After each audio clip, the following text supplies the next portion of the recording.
Welcome everyone to our second round of master's essays. This should be another really interesting and diverse set of presentations.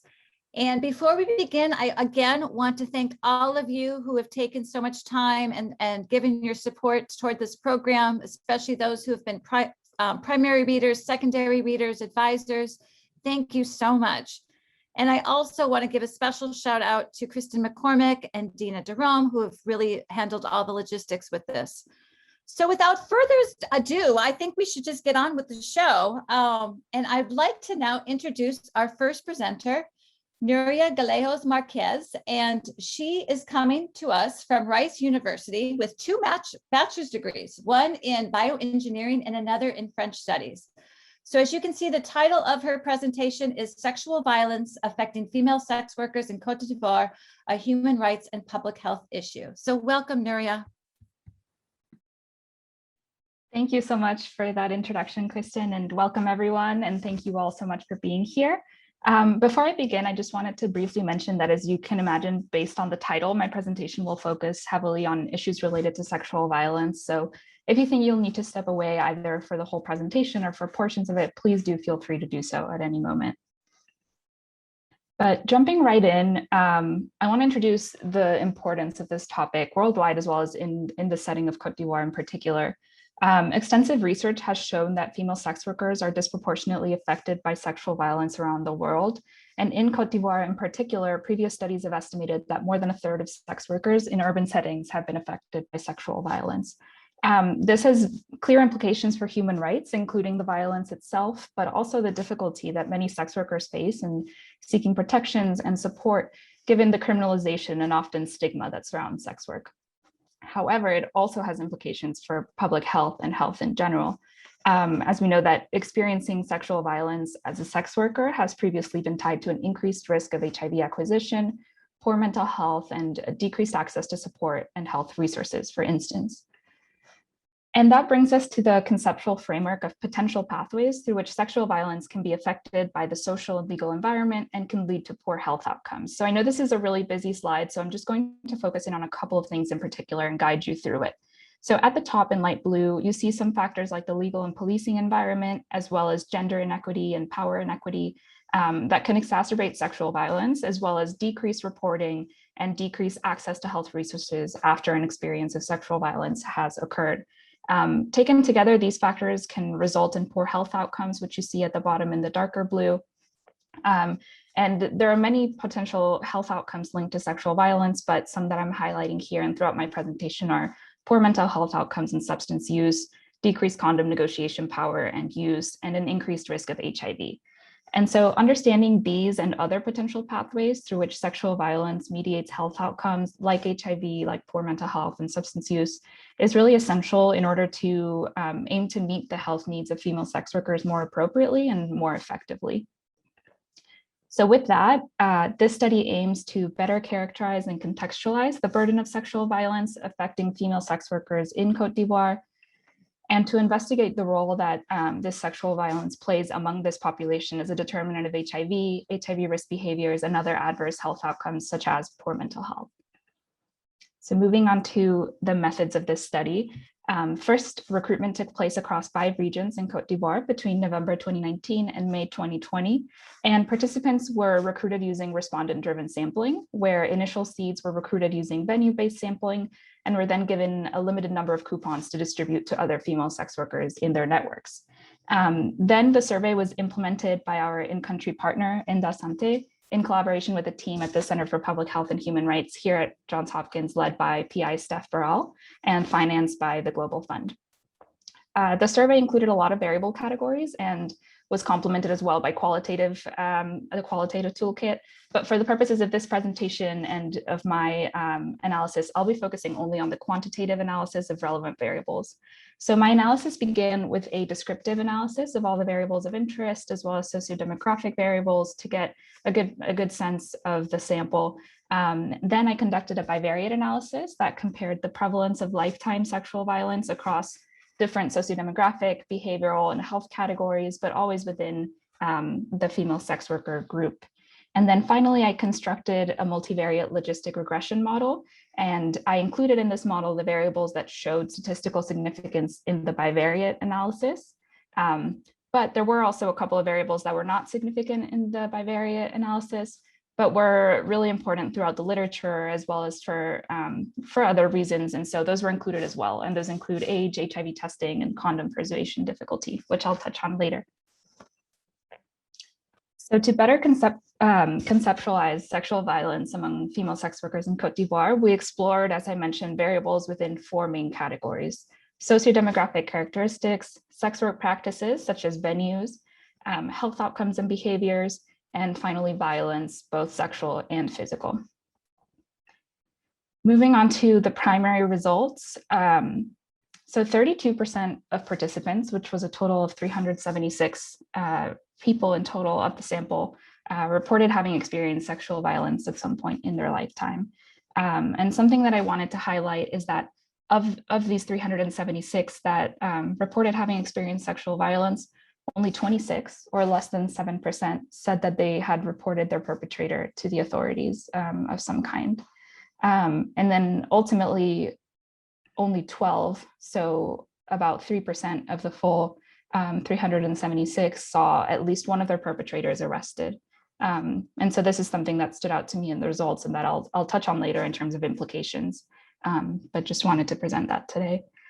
As I mentioned, was also able to analyze the most common locations in which respondents worked and the association of locations of sex work with prevalence of sexual violence. So the percentages that are shown here next to each venue name represent the proportion of participants that said that they commonly met clients at that location. And so participants were given a list of locations and they were able to check off all the ones that they commonly worked at by their own standards. And so you see those percentages there. The biggest proportion reported meeting clients at hotels, followed by private residences, and so on. You see those here. I conducted a bivariate chi-squared analysis to see if reporting at any of these locations was associated with an increased prevalence of sexual violence, and 3 of them were, and those were private residences, bars or nightclubs, and public spaces such as streets. So for example, earlier I mentioned that 32% of the total sample had experienced sexual violence. Of those that met clients at bars or nightclubs, almost 52% had experienced sexual violence, and the numbers were also higher in the other 2 categories as well, and these differences were all statistically significant.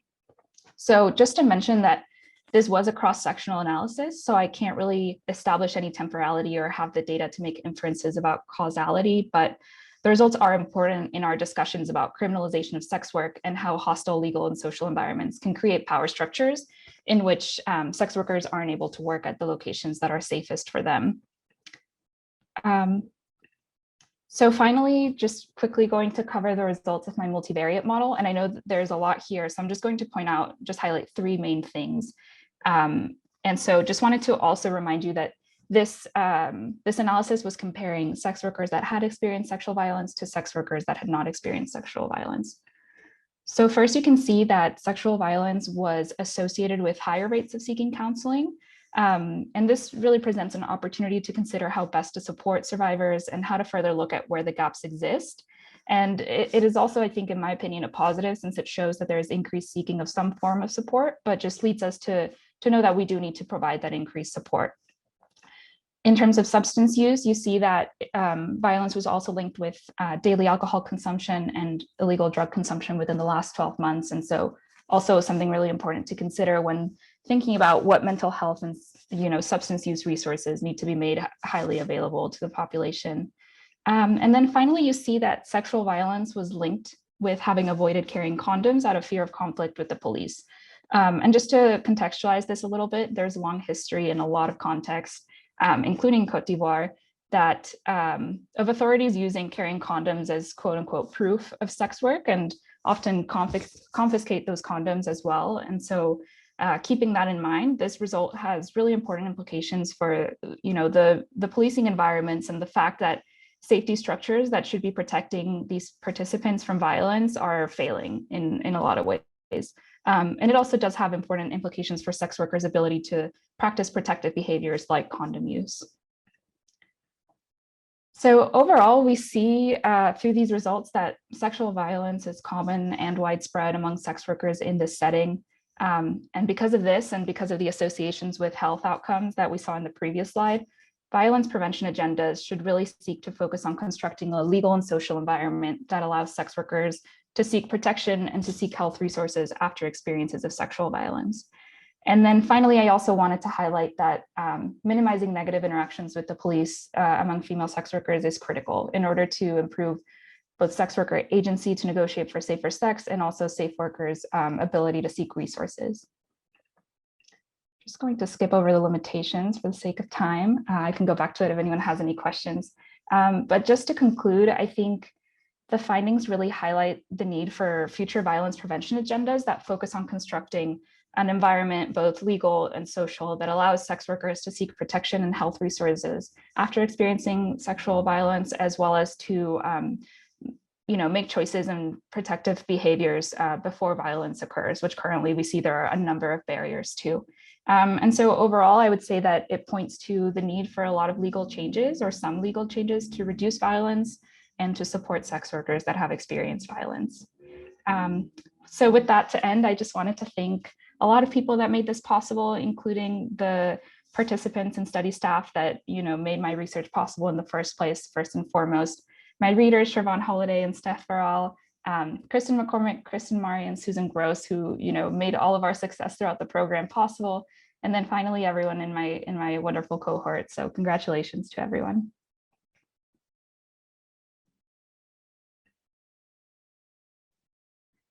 And happy to take any questions.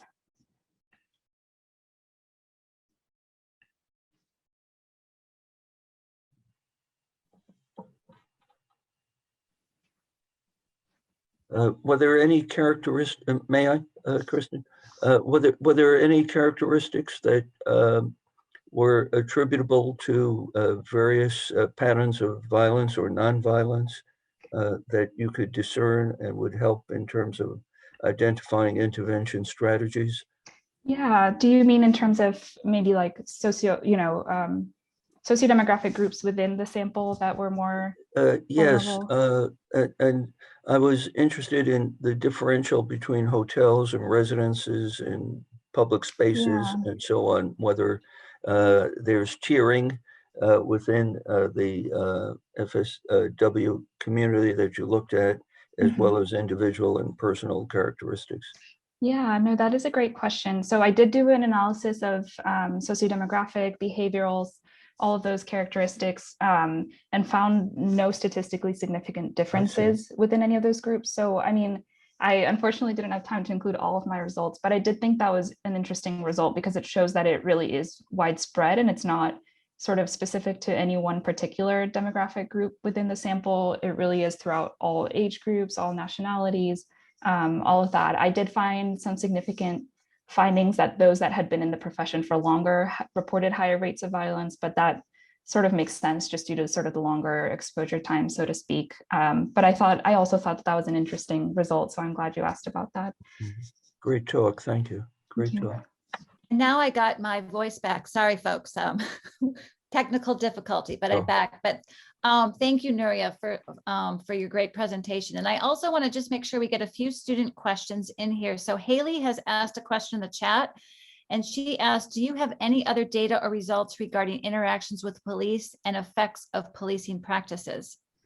Yeah, thank you for that question, Haley. I mean, I think that to me personally was the most interesting piece of my results, and one that I think is like very actionable and has some clear policy implications. Unfortunately, I didn't have any other data on policing. I did mention that the original study, which those that conducted the study were kind enough to share the quantitative results with me, also did include some qualitative toolkits. And so in the future, if I were able to continue with this research, I would be interested to look at the qualitative data and see how policing is perceived and experienced by the women in the sample. And so I think, if I were able to continue with this indefinitely, that's definitely the next step that I would take, and sort of the piece that I think to me is the most interesting. Great. Amanda asks, great presentation. Do you have any plans to disseminate these findings with policymakers or advocates in Côte d'Ivoire? Yeah, thanks, Amanda. That's a good question, and I think such an important piece of any research that we do. For this, I can't say I have any specific plans, but I do work through my work at the school with Indasante, which is the NGO that I mentioned carried out this study, and so I am in contact with them, and they are on the ground in Côte d'Ivoire as well as across West Africa, doing not only research but also policy work, and so they actually work closely with the government. Which sometimes, ask for this type of research. And so I think that is one key link that that will help me disseminate it. But if anyone has experience with that they would like to share with me, feel free to message me. Okay, we have time for one more question, and that is from Liz Baer. And she says, some sex worker advocates have worked to eliminate police practices policies, like using condoms as evidence for criminal charges. Do you know if there are similar efforts in Côte d'Ivoire?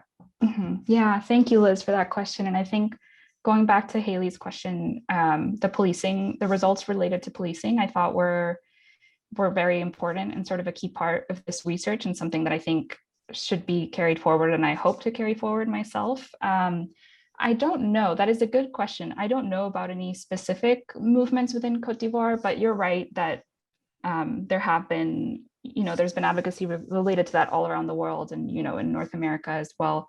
And unfortunately, it still continues to be a practice, even in countries where sex work is legal. So a lot of times there's that disconnect between the law and the policing. And so definitely a really important point. I will look into that. I think that's an interesting question. Thank you, Nuria, so much. This was really important. So I'm going to ask now for the next presenter to come forward, who is Lena Kan. And Lena comes to us from Berkeley. She has a Bachelor's of Arts in Public Health. And the title of her presentation is called Improving Health Referral Rates Among Children, Adolescents, and Mothers in Kibaha, Tanzania, through a pilot study of a large-scale digital referral system, a process evaluation. So welcome, Lena. Great. Hello, everyone, and thank you so much for being here today. And thank you, Dr. Mari, again for the wonderful introduction. So today I'll be talking to you about a digital referral system called Afya-Tech, which stands for Health Technology in Swahili in Kibaha, Tanzania. So I work with this program as a monitoring and evaluation intern with D3 International for my field placement. So just to give an overview of the presentation, I'll be introducing the study and its background, followed by describing the methods used for the study, summarizing the results, and finally talking about the conclusion and implications of the key study findings. So just to set the stage, despite improvements in maternal, newborn, child, and adolescent health over the Millennium Development Goal era, under 5 neonatal and maternal mortality, as well as adolescent birth rates, remain high in Tanzania. It is well established that community health worker programs have been critical in improving access to healthcare in low and middle income countries and play a critical role in primary healthcare delivery. In Tanzania, the healthcare system at the local level is divided into 3 main actors: the community health workers, the private drug shops, and the public health facilities. However, the private drug shops do not share a formal linkage with health facilities, and the communication between these private and public health actors is poorly documented in literature. So to address this gap, Afya-Tech was launched in Kibaha, Tanzania in 2020 as a pilot project by a consortium of partners that links community health workers, private drug shops, and these health facilities to promote the continuity and quality of care among newborns, children, adolescents, and mothers through a fully digitized referral system using 3 mobile apps that utilize open source technology to capture the data. So currently there's a gap in literature. And what is this? There's currently a lack of research on community health worker interventions functioning at scale, and an even weaker understanding on the implementation and the process of such programs. So this leads me to my study objective, which is to evaluate the process of the Afya-Tech program across components of a process evaluation, including 1, fidelity, participant experience, dose, and finally, context. Through this evaluation, I aim to assess the way in which Afya-Tech was delivered by identifying the mechanisms of the intervention, as well as any emerging adaptations of the program. So first, I created a process evaluation plan where the core research questions for each component were defined. Then data on fidelity and dose were measured and collected through open source data recorded on the mobile phones. And the participant experience was assessed through training assessments with the users, which are the community health workers, the drug shops, and the health facilities. And finally, the context was assessed through in-depth interviews with health, technology, design, research, and program experts who worked with the program. And data was captured between July 2020 and January 31st of 2021 were analyzed using RStudio and Excel and Atlas.ti for the qualitative data as well. So moving on to my results, I'll first be talking about the fidelity. So over the study period, over 45,000 clients were registered, which meant 82% of decreased program targets, and only 0.35% of the clients did not consent to participate in the study. And all 240 community health workers were trained and deployed in the field and completed client registrations. Due to the 3-month delay caused by the COVID-19 of the program, community health workers were encouraged to continue registering clients past the formal registration phase period in September of 2020. By the end of January of this year, around 67% of these health workers managed to reach their full registration targets. And moving on to the second phase of the program, which is the visits phase, we found 47,000 home visits were conducted, of which most were for children who had the highest registration as well. Of all these visits, around 8.3% resulted in referrals to the health facilities and linkages to the private drug shops. Of those health workers, 94% actually started conducting these client visits. And out of all clients eligible for one visit from the community health worker, around 66% client received these visits. And compared to the predicted number of visits to be completed based on the number and the type of clients registered, less than 50% of community health workers completed the intended visits per month, which shows a varying and diverse performance across these different health workers. So moving on to participant experience, we assessed this again, as I mentioned, through the post-training questionnaires that gauged the extent program users understood the program and the digital system and the mobile applications themselves. Of the community health workers who completed registration assessment, over 98% of community health workers showed high level of understanding, familiarity, and comfort with the program, their roles, and the overall functions of the mobile applications. However, they did score a little bit lower for clarity around the data usage of the phone and their registration workload. In a similar fashion, over 97% of these health workers, drug dispensers, and health facility staff reported high general phone skills and program knowledge, in addition to high app usage skills and other skills during the visits phase of the program. So now for the most exciting part of the presentation, which looks at the completion of referral visits, we found that overall about 60% of all referrals and linkages were sent to the health facility, with the remaining 40% linked to the private drug shop. And the proportion of clients who reported completing a visit to the health facility or drug shop at a community health worker follow-up visit was around 88%, which is quite high. And this number was 6,016 completed visits that was reported. As seen in this table, the visit closure rates differed across client groups, with adolescents reporting the lowest visit completion at 81%, which is still high, but not surprising due to the anticipated sensitivities around adolescent health and services during the research phase of the program, which was during the formative research. And furthermore, when given the chance to be referred to the health facility or the private drug shop, actually 71% of adolescents chose to go to the drug shop instead of the facility. And as seen in this table, of the clients who reported completing a visit, over 98% actually reported receiving the health services, with similar proportions across all client groups. This indicates the strong preparedness and capacity of health facilities and these drug shops in Kibaha to actually provide these maternal, child, and adolescent required health services and medicines. And finally, while geographical barrier was one of the main reasons for clients to not complete a visit in the rural areas of Kibaha, this was not the reality in the urban areas that presumably have better transport and access to these health facilities and drug shops. So just to summarize everything I just said, this graph shows the cumulative proportion of completed referrals and linkage visits to the health facilities and linkage to the drug shops that exceeded the D3 target of 80% across all months of the investigation, as seen in this dashed line. And finally, moving on to the final portion of my results, which is the interviews that assess the context. We've conducted 16 interviews with key informants, and 6 main themes emerged, which were divided into 3 barriers and 3 facilitators, as I will mention right now. So just to start with the barriers, one was COVID-19. It was identified as a significant challenge because it caused not only a 3-month delay of the program, but also put various in-person activities on hold, pushing the Tech team to adjust training schedules and logistics. And in this quote, it shows that interview participants identified the delay to have caused an issue in community health worker registration performance.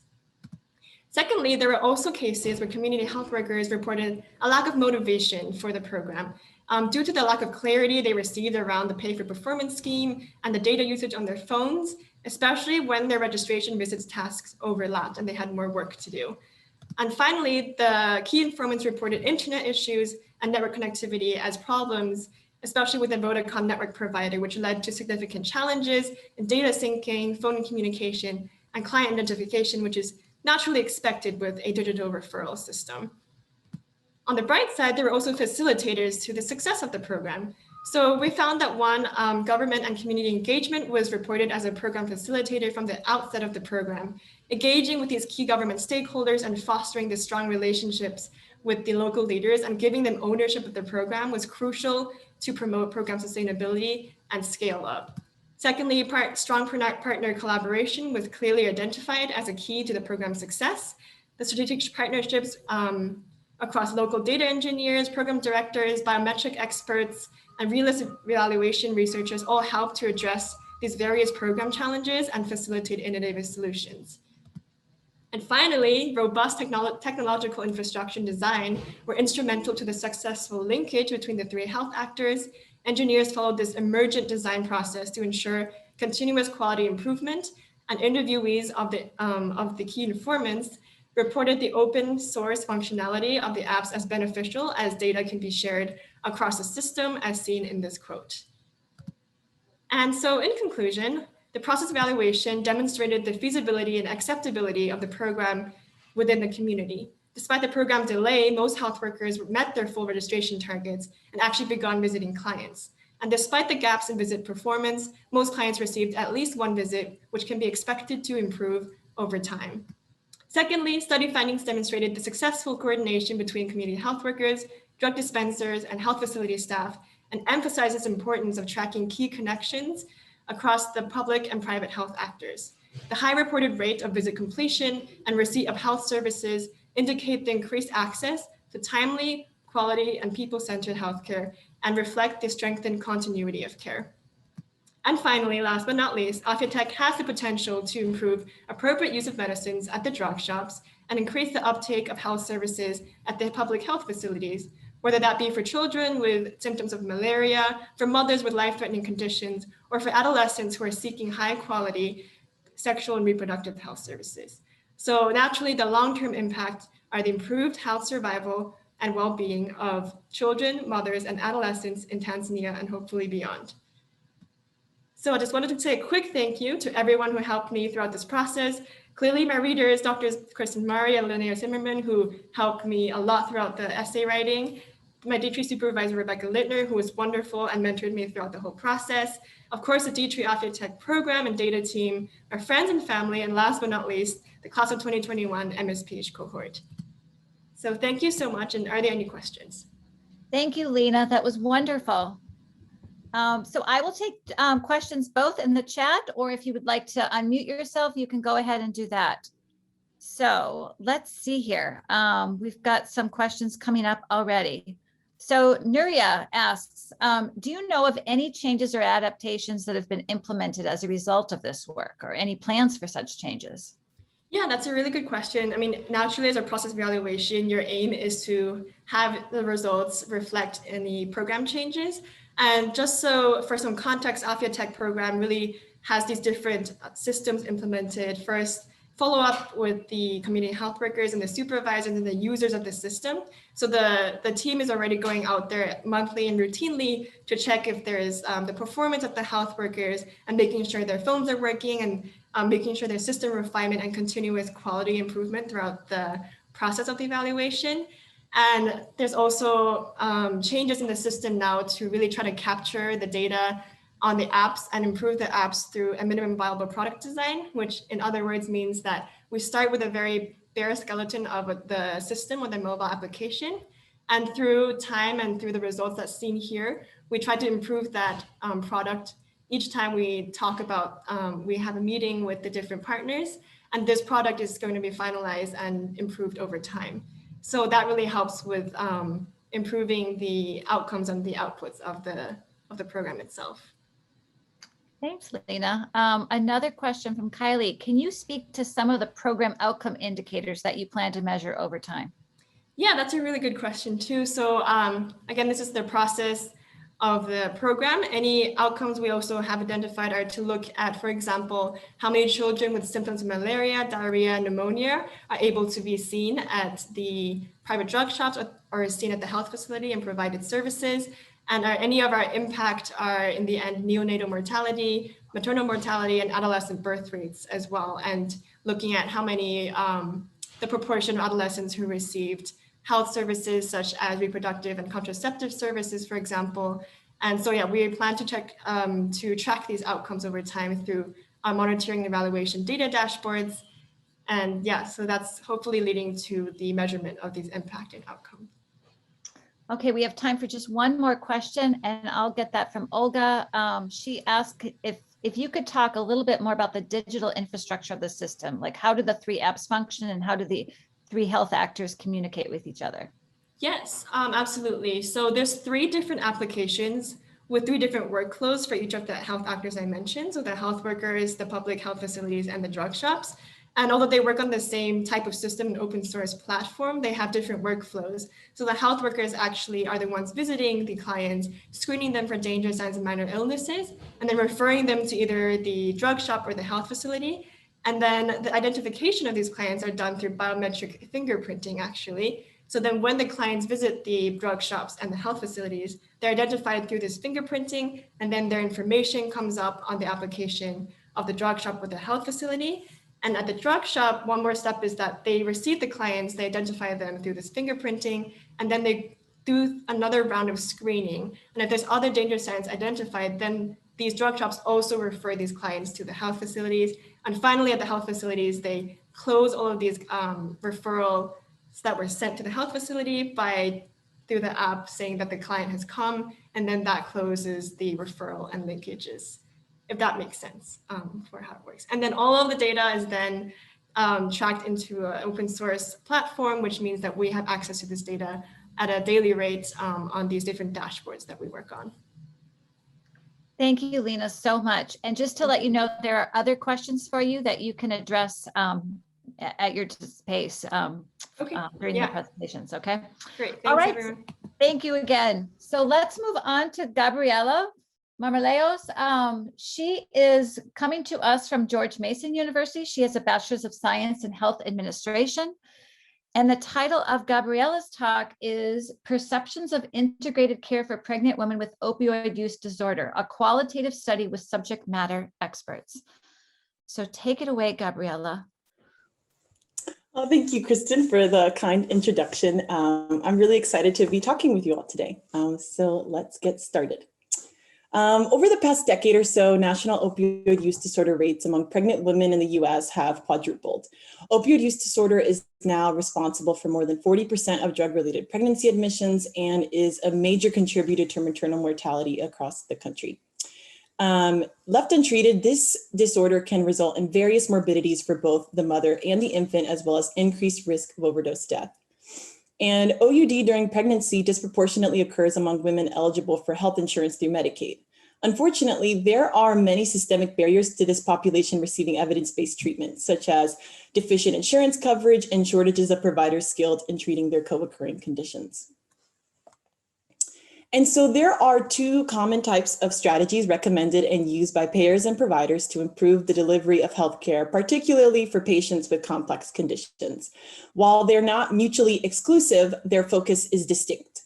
The first one, care coordination, is honestly a bit of an umbrella term used to refer to programs that attempt to organize activities involved in a patient's care plan. There are a range of activities that fall under the umbrella term care coordination, but these strategies commonly involve using patient care coordinators or case managers to organize care and facilitate communication between patients, caregivers, and providers. More recently, there has been a greater emphasis on improving care integration. These strategies are distinct from care coordination approaches in their explicit emphasis to close systemic gaps by integrating healthcare structures and forming interdisciplinary care teams. This is done through co-located care, where various types of healthcare facilities are offered in the same physical location. Given research supporting these types of healthcare improvement strategies and the proportion of pregnant women with opioid use disorder receiving health insurance coverage through Medicaid, the Center for Medicare and Medicaid Services, CMS, was interested in testing these strategies in the form of a model to see if it could improve the quality of care provided to this population. And for those of you that don't know, the Center for Medicare and Medicaid Innovation, CMMI, is a division of CMS established by Congress under the Affordable Care Act as a place where various healthcare improvement approaches, or also known as alternative payment models for Medicare and Medicaid programs, can be tested and evaluated. And so in 2017, CMMI was in the early stages of developing the maternal opioid misuse, or MOM model, to improve care for pregnant women with opioid use disorder. And they decided to conduct qualitative interviews with subject matter experts to inform the development of this model. I am presenting a secondary analysis of the data generated from this study. The objective of this study was to identify healthcare improvement approaches for pregnant women with opioid use disorder, with a specific focus on how these approaches could be implemented in state Medicaid programs. This study used semi-structured interviews, which allowed for the free flow of conversations and discussions of other topics that just arise organically in conversation. A member of the MOM model team took detailed notes in real time, and key information was transcribed verbatim as possible. Given the focus of the study, the MOM model team used purposive and snowball sampling to identify experts with longstanding experience in Medicaid policy and the fields of neonatal, maternity, and behavioral health care. All experts also had expertise in supporting pregnant women with opioid use disorder, and that was in different capacities, whether that be administrative or in a clinical capacity or things like that. And we adopted Braun and Clark's thematic and reflexive thematic analysis approach to identify patterns of meaning in interview responses. In total, detailed notes from 21 interviews with 40 subject matter experts were included in the final analysis. Of the 21 interviews conducted, 12 were group interviews and 9 were individual interviews. And most group interviews consisted of 2 to 3 subject matter experts.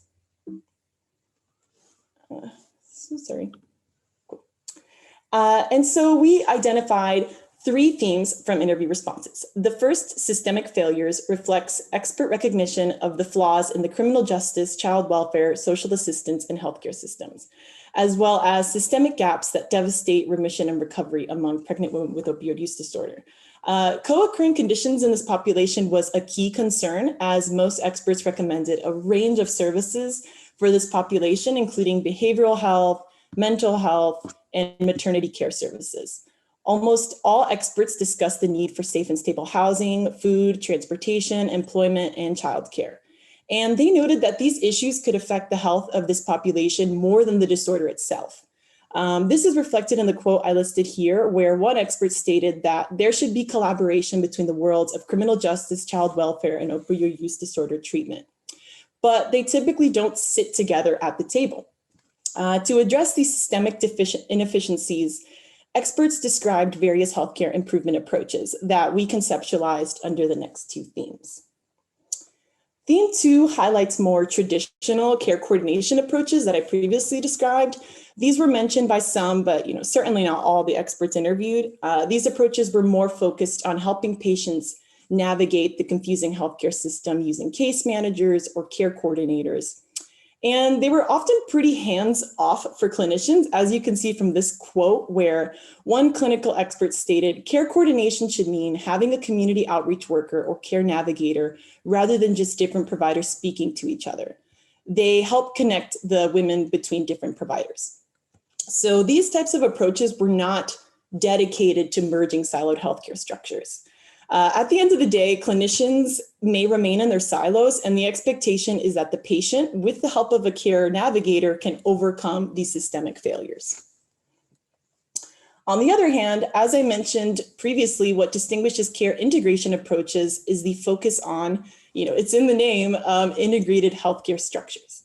And so this third theme reflects experts' ideas for integrating healthcare delivery components as through integrating health data capturing systems, provider and social support collaboration, and treating the mother and infant dyad. This theme is really captured by this quote by a clinical expert that stated, OBGYNs, primary care providers, addiction specialty consultants, social workers, and behavioral health counselors need to be brought into the same setting at the same time to ensure that treatment is provided in the best way. This quote shows the emphasis of many experts interviewed to use interdisciplinary care teams to provide the most evidence-based care possible for this population. While all subject matter experts recognize systemic inefficiencies, some recommended care coordination and others care integration strategies to address these failures. And this is important to note in and of itself because these strategies are fundamentally different in their focus. But they're often discussed interchangeably among payers and providers, as you can see in these interviews. And in this case, these strategies have very different implications in terms of the burden placed on pregnant women with opioid use disorder. Many experts discuss numerous systemic failures experienced by this population. This suggests that care integration strategies are more suited to support recovery among pregnant women with opioid use disorder because they are rooted in closing systemic gaps in merging siloed healthcare structures. And I wanted to end with this quote because in public health, it's really easy to get lost in the methods and the jargon and really forget why we do this work. And this quote comes from a pregnant woman with opioid use disorder interviewed by Goodman and colleagues in their qualitative study on resilience and recovery. When discussing their motivation to seek treatment, the participants said, "It just felt like a perfect opportunity to stop, to better myself and to do better and just be the person that I know I could be. It kind of felt like a wake-up call, like here's your opportunity." This quote embodies a sentiment shared by nearly all subject matter experts during interviews, and that is that these women are motivated to start their journey towards recovery, but there are numerous systemic roadblocks that keep them from achieving their goals. So it's our job as healthcare and public health practitioners to think outside the box and design a healthcare system that allows them to do just that. And I just wanted to thank the Mom Model team. They really have been so helpful for me throughout this process and letting me access this information. And Dr. Caitlin Cross-Barnett was super helpful throughout the qualitative analysis process. I also wanted to thank my readers, Dr. Gemmel and Dr. Holliday. You guys were awesome, and I loved all your feedback. And my family, especially my sister Daniela, who happens to be on the call. And of course, my master's cohort. We've been through so much together in this unprecedented year. I thank you so much, Gabby. And I love that video. I think Nuria also showed it too. So we got to capture that. Thank you so much. So you're already getting a number of questions. So I got to try to keep up with everyone. So Stacy's the first one I see. She asked, you mentioned integrating health data in your presentation. Is there tension between integrating health data and protecting patient privacy in the US? Yeah, this is something I've actually been thinking about a lot recently. Although I didn't talk too much about integrating health data systems in this presentation, that is a key mechanism to integrate healthcare. And when it comes to pregnant women with opioid use disorder, many of the experts in the study shared how it's common for women to not disclose enrollment in methadone treatment to their obstetrician because of stigma and the criminalization of substances in the US. And so you can see in this circumstance why a pregnant woman with opioid use disorder may not want that information shared between providers, but it also may reduce the quality of care provided. And so I think there's a bit of a tension there with protecting patients' privacy and then, providing evidence-based care. And so I think a key component of integrating healthcare needs to be looking at multiple systemic failures, even outside the healthcare system, and establishing a clear communication on how integrated healthcare systems can improve the quality of care provided. So I think communication is key. And I think especially in America, because we're used to a disintegrated healthcare system, I would imagine that the privacy concern is going to be a big deal. Thanks so much. Okay, another question from Blair. She asked, you started to get at this with your final quote, but wondering how you align your work with provider perceptions with existing qualitative work on perceptions of care among women with OUD to move the needle towards some of these care goals. Yeah, it's really interesting because, obviously this work was previously collected. And so I was thinking about the fact that it would have been interesting if they also interviewed pregnant women with opioid use disorder themselves. And I think what's important is integrated care is really, you need to have providers willing to work as a team. And that really would support the patient better in the sense that it's not just like their main support is a care coordinator, it's that the entire provider team is their support. So I think existing qualitative research shows that a lot of these patients really want to, they want to recover. And this isn't something where it's like they are begrudgingly coming in here. Like they want to recover, but there's just so many roadblocks. And I think it's our job to remove these roadblocks. I'm not sure if that answers the question, but that's my thought. Great. Okay, I'm going to just ask one more question for the sake of time, and that's from Donna. And she just asked, did the experts talk about the punitive laws in many states related to women with opioid use and other illegal substances?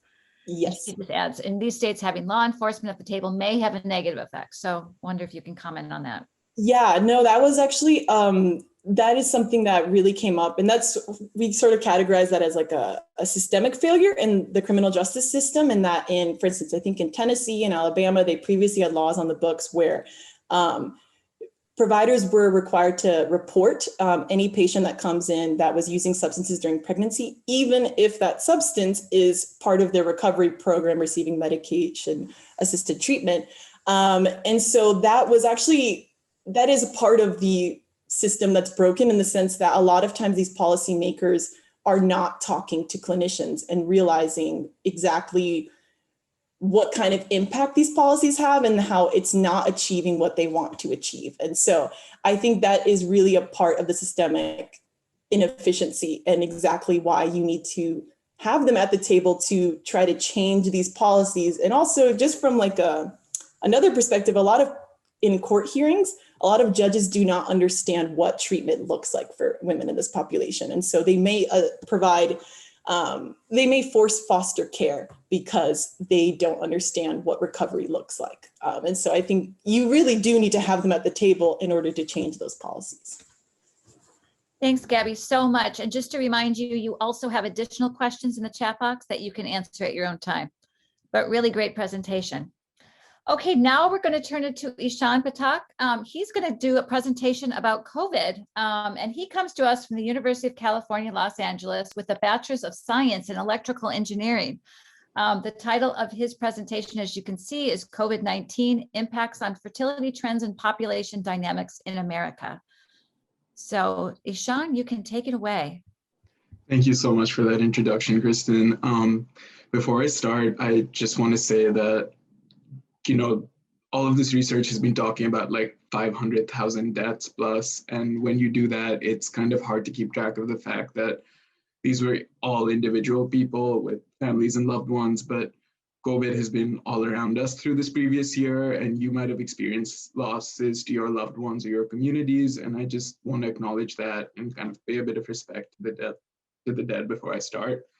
But to start, America has had one of the worst instances of the COVID-19 pandemic in the world. The first case of COVID-19 was reported here in March 2020.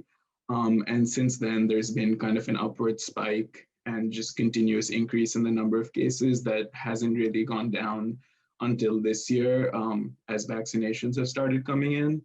And you can see that infection spike on here. So America has had the highest amount of mortality from COVID-19, and a large part of that is due to this high number of infections compared to other countries. It's not so much that people are dying at a higher rate, it's that exposure and infection rates have been very high. And I think keeping that in mind, it's really important to understand who that mortality has affected and how it has affected different people. So the first thing I'm going to be doing with this presentation is discussing the demographic characteristics along which COVID-19 mortality has differed for different groups. And the first and most obvious of those is obviously age. COVID-19 mortality increases very, very heavily with age. It's actually not that bad of an infection for people in, say, their younger 20s, but above the age of 65, especially, as you can see in this graph, those numbers go up. There still is a lot of research to be done on why this is happening, but what we've seen so far points to deteriorating immune systems being to blame, because as people get older, their body's ability to deal with a completely novel virus that they have not seen before deteriorates, and a dysfunctioning immune system can almost cause damage to your body in its fight against the disease, which is what we see in a lot of people dying from COVID-19. The other big demographic characteristic to consider, which is quite consistent around the globe, and you can see clearly in this graph, is that COVID-19 mortality is different across the sexes.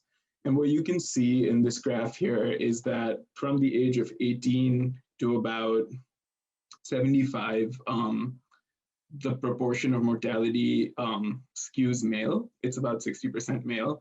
And that's despite cases being more or less even between male and female populations. We're not, again, entirely sure why this is happening. And there's a lot of research remaining to be done on this. Going back to talking about immune systems and their aging, there is a difference in how immune systems age for males versus females. And male system antibodies seem to deteriorate at a higher rate. On top of this, men also have a higher rate of many comorbidities we associate with COVID-19, particularly issues like smoking or hypertension or heart disease. Finally, we can't talk about demographic differences in COVID-19 without addressing race and the very clear racial inequities in COVID-19 mortality. Unlike age or sex, COVID-19 and race is not a biological condition. It's an issue primarily driven by much higher exposure and difficulties in prevention that racial minorities, particularly Black, Latino, and Native American communities in this country have seen.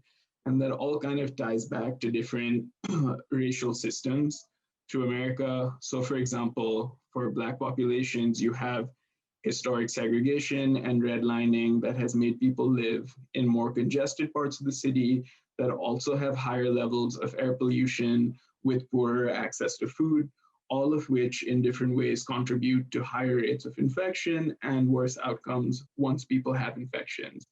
As you can see on this graph, for a lot of the middle elder age groups, specifically 45 to say 75, mortality for Hispanic and Black groups particularly, as well as Native American, is more than double what it is for white groups of a comparable age group.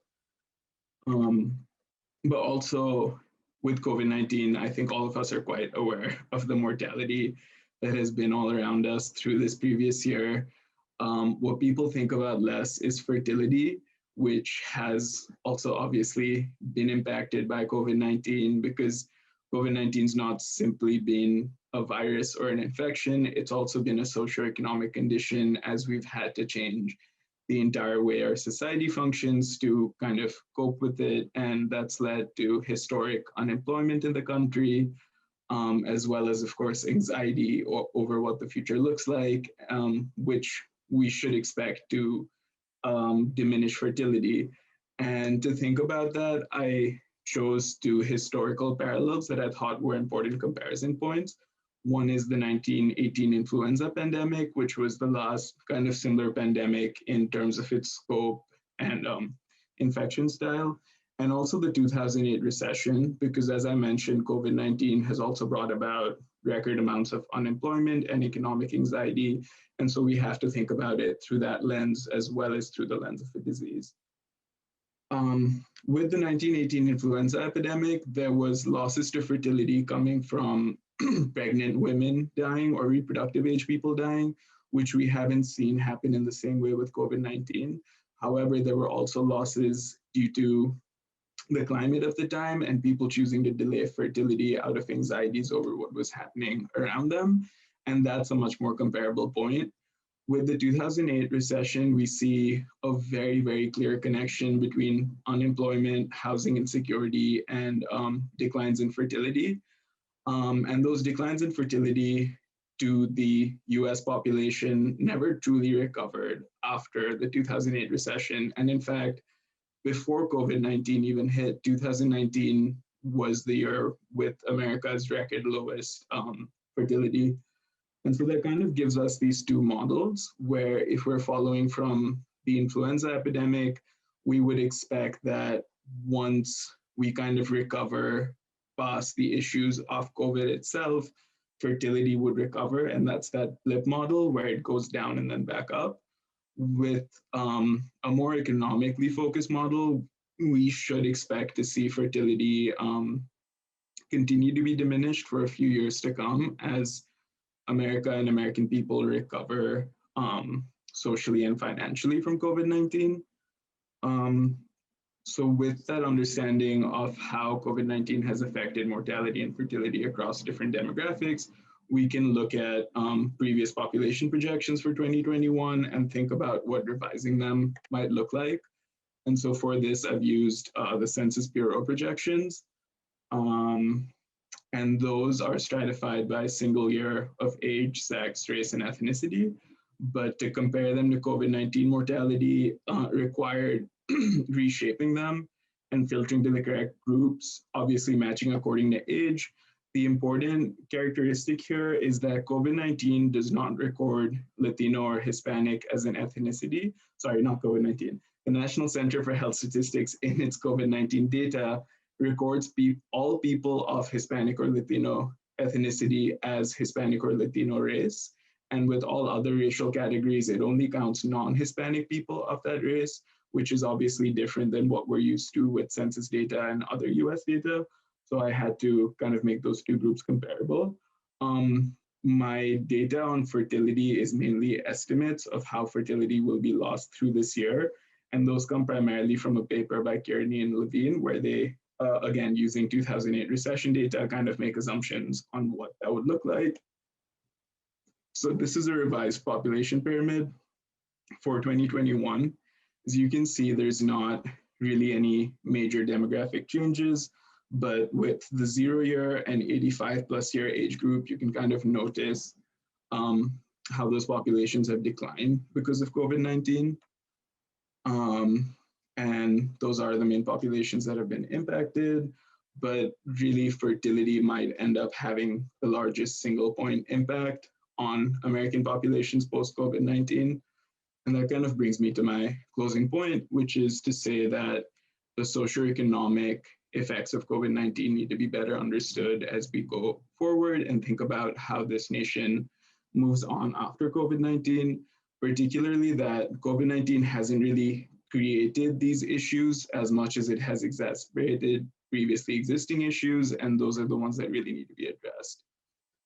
Thank you all for your time today. I really want to thank my readers, Li Liu and Suzanne Bell, for all their help, as well as for inspiring my love for demography, which kind of brought me here, as well as this department as a whole. I've had some really amazing teachers over the previous 2 years who've taught me a lot inside and outside the classroom. And finally, my Pop Fam. I wouldn't have got through this year without my cohort, so thank you all so much. Thanks, Ishaan. That was a wonderful presentation. Okay, so let me take some questions. Emmy has one right away, another demographer. So the 2008 recession was associated with an especially large decrease in fertility among Hispanic women. Do you think we might see differential impacts by race, ethnicity in the fertility impact of COVID-19? That's a great question. And actually, when I wrote my essay, that's something I'd wanted to work on further, but I couldn't really justify modeling that in an accurate way. But some of this data and some of these assumptions come from a Guttmacher survey that happened early in the pandemic in about April 2020. And they do see that this choice that women are making to delay fertility or to pause having children is differential among different racial groups. And this slide down here has kind of that data where it was almost double as many Black and Latino women who said that they were choosing to delay having children due to COVID-19 compared to white women. But I think also the way that question is asked does not necessarily aim at at women who were choosing to have a pregnancy in this year. It's asked to all women in their survey. So that's something to consider with those numbers. Great. Let's see here. I think Allison is commenting about this.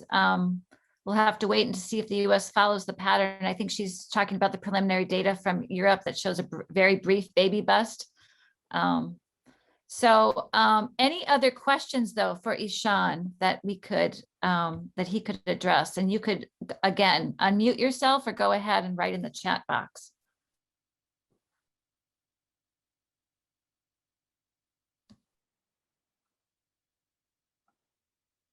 Wow.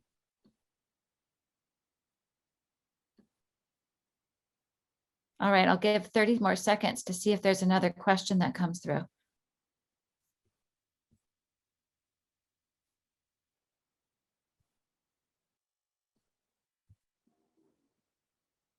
Okay, it doesn't look like it. Ishaan, thank you so much. Thank you, everyone. One question. All right, well, this was really wonderful. So thanks a lot. And now I am going to introduce our last presenter for the day, Tamia Ross. Tamia has a Bachelor of Arts in Public Health from Vanderbilt University. And the title of her talk is called Unjust Deliveries, Understanding Racial Disparities in Low-Risk Cesareans Among Women of Advanced Maternal Age. So welcome. I don't know, Tamia, are you able to share your screen? Yes, sorry, my computer is freezing, so give me 1 second. No worries.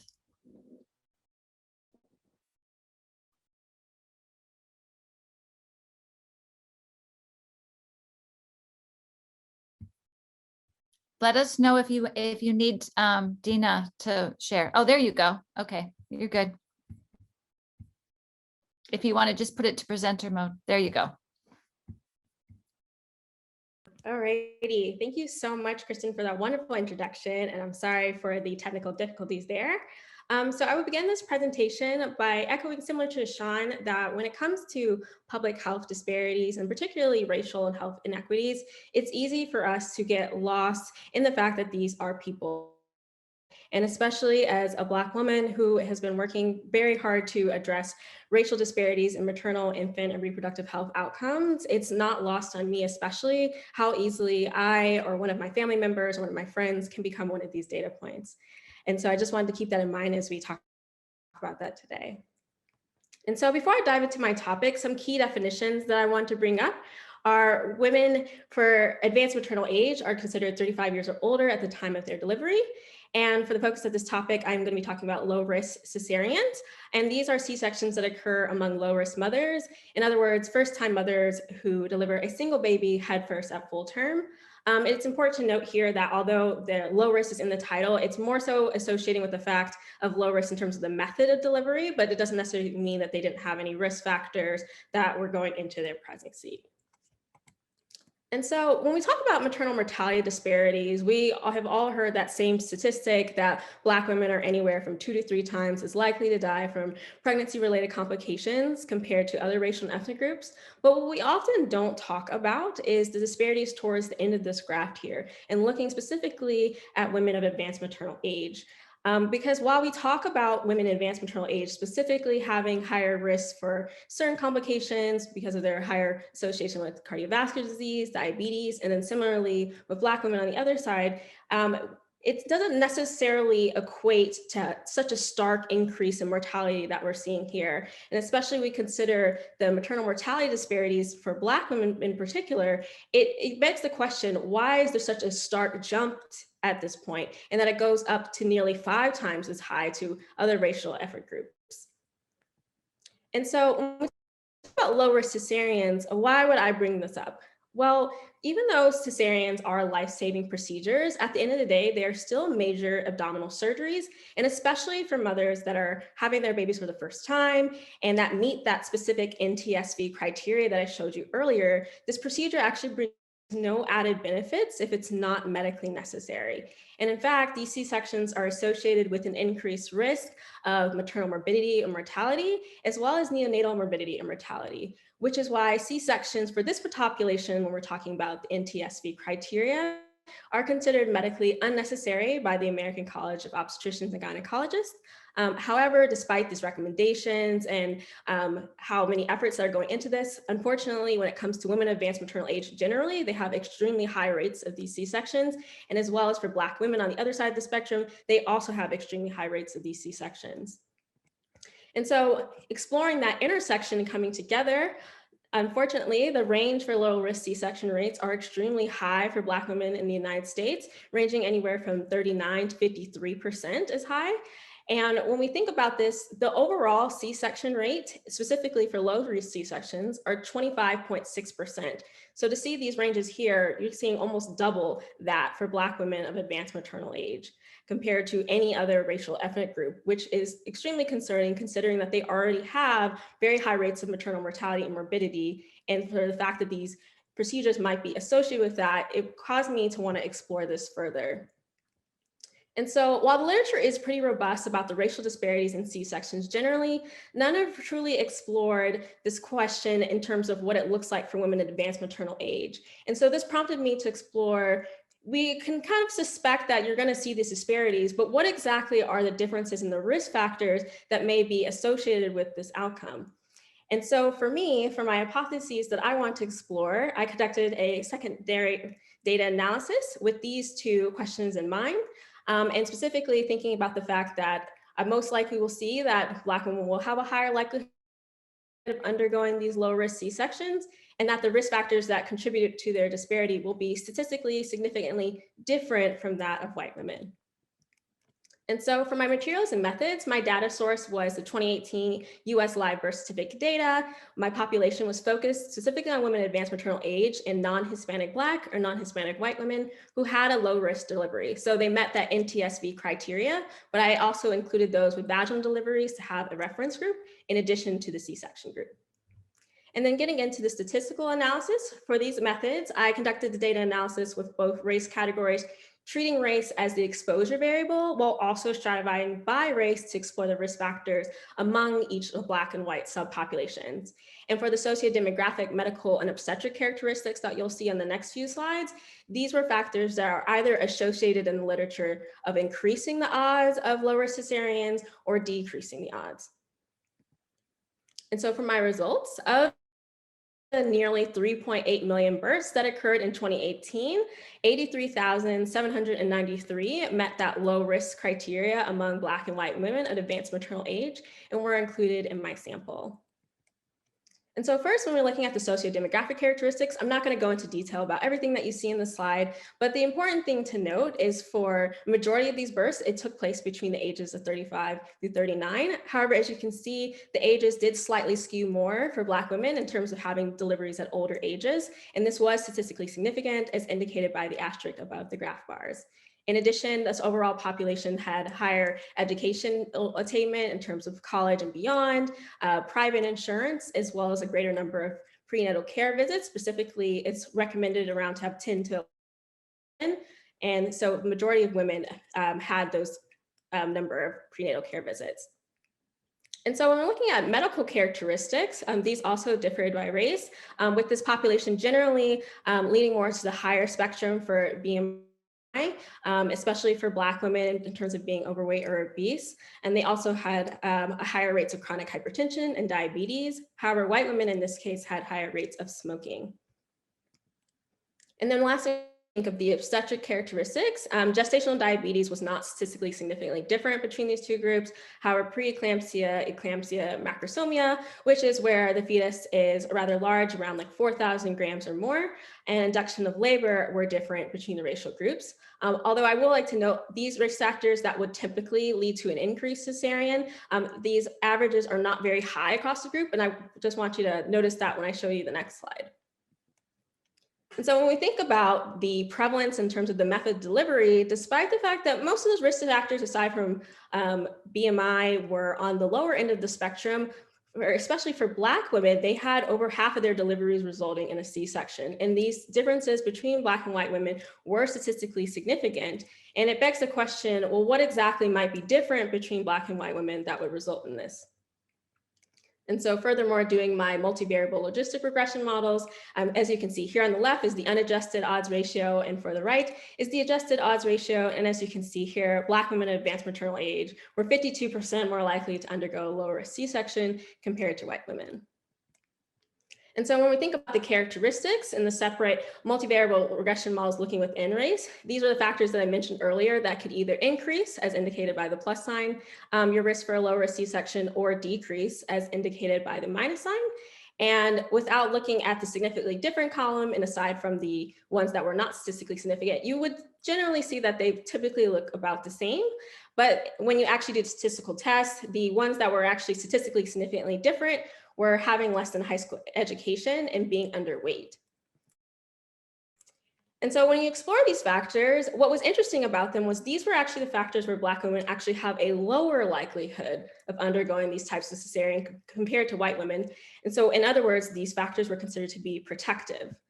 And so when we think about the discussion and my hypothesis that I proposed earlier, hypothesis 1 was supported in the fact that Black women did have that likelihood. However, hypothesis 2 was not supported in the fact that when you looked at the differences in the risk factors, none of them were statistically significantly different in terms of increasing their odds compared to white women. And so when you think about that, we have to think about the limitations, of course. So since I was using birth certificate data as a data source, obviously we would need more of electronic medical records and perhaps access to the physician's opinions and everything of why they decided to perform these cesareans, and especially think about the criteria for low risk, it can get a little tricky just using birth certificate data. And so we really need that well-rounded picture of their healthcare experience. But when we think about the strengths of this study, there's great contribution to the literature in the fact that when it comes to women in advanced maternal age, this population is often severely under-discussed because we talk about racial disparities a lot, and we talk about advanced maternal age as a risk factor a lot, but we never really look what's happening within those groups. And so to conclude, the study implications is that further research is needed to explore this issue. But the two things I want to highlight for the sake of this presentation are factors such as provider biases and obstetric culture as potential confounders that I was unable to adjust for. And the reason that I highlight these issues is because currently in the literature, women in advanced maternal age are often labeled as extremely high risk due to their age alone, and therefore often receive more interventions compared to younger mothers, even if they don't necessarily have those risk factors such as preeclampsia or eclampsia that might necessitate a cesarean in the end. But as further research is being conducted, it's also important to think about the structural racism and disparities that takes place for Black women in the maternal health outcomes generally. And so when we think about that in the healthcare system generally and how that might intersect with the issue with age, it's also important to look at the research that can combine both of those with better data sources. But in the meantime, interventions need to be implemented to reduce low-risk cesareans, especially among women at advanced maternal age. As we often talk about, further research is needed, but when are we going to actually do something about this and actually prevent Black women from dying at disproportionate rates than everyone else? And so to conclude, finally, I just want to acknowledge everyone who supported me in these endeavors, especially my first, second, and third readers, my cohort, all of the PFRH staff, and last but not least, my family, as this has been a very difficult year for us. And so again, thank you guys all for listening, and please feel free to drop your questions in the chat. Thank you, Tamia, so much. This was so interesting. So I am going to follow along with some questions. And here we have one, I think, from Arti. And she asked, you mentioned interventions and initiatives are needed at the end of your presentation. What immediate next steps would you recommend beyond these or based on these results? Sorry. Yeah, that's such a great question. I think the biggest thing is we often talk about maternal safety bundles being implemented in hospitals, and there's actually one specifically dedicated to reducing unnecessary cesareans, specifically more in the context of primary cesareans. But I think I would love to see maternal safety bundles that actually incorporate the aspect of women being of advanced maternal age, because I think there are some elements of their care that might need to be altered, but because they are not necessarily the majority of the population, it's easy to see why we would just label them as high risk. They have all these factors, you know, they just need these cesareans. And so I think to have a little bit more dedicated like hospital initiatives and improvements and quality, just assurance in terms of making sure that we have this indications that are needed for that. And then also just thinking generally, hospitals do have these low risk deliveries as like quality improvement measures, but it's interesting to see how much that hasn't shifted. And so I wonder if we also need to incorporate this more into policies. I don't know if you guys have heard of like the Black maternal health like Momnibus and all the legislation that's in there with like Lauren Underwood and Alma Adams, but things like that would really help to kind of bring stuff like this to the forefront, because we just don't really talk about C-sections and things that much. I think it kind of we get lost in sort of like, you know, Black women have cardiovascular disease, this is what happens to them. And it's like, yes, true, but there might be some systemic issues within healthcare that we can also be addressing. So those would be my immediate next steps. But obviously this would require a lot more collaboration and care coordination, of course. Great. Gabby asked the question, what were your greatest challenges in conducting the analysis? Oh, that is a great question. So funnily enough, I know I talked about in my methods section that I used the US birth certificate data, but I actually originally had tried to use PRAMS, like pregnancy risk assessment monitoring system data, but there wasn't enough in terms of one for advanced maternal age, but specifically for this cesarean question, as it seems like we're more focused on like health behaviors in that. And so I would have loved to have been able to use that data source, because they do actually have survey questions that ask, you know, why did you receive this C-section, and do you know why you received it and who made those decisions? And so again, you can't necessarily establish causality with those questions, but it would have really combined and give a better picture of why these things might be occurring, especially with like the literature talking about more. I didn't get to talk about it a ton, but like Black women tend to have more subjective indications for why they go C-sections compared to white women. And so when we think about, you know, why these C-sections might be occurring and the provider biases, that could be like one measure that would have been nice to have. And so I think that's been the greatest challenge, is like, it's hard to put all these pieces together without really having like why these decisions were made in the first place. And so really wish I had that hospital data, and really wish I had some of those survey questions from the CDC. So that is something that hopefully we can get like better data in the future and really combine those resources, because it is such a great data set. It just unfortunately didn't really work out for my question.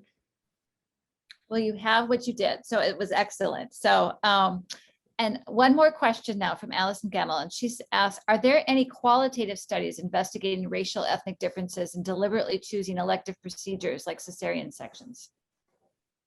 Yeah, so there are a few. And it's interesting because I will say when it comes to racial disparities, and especially for Black women, their like elective cesarean rates are not as, well, it's pretty low in the US, I will say that, but they're not as high from what I had seen.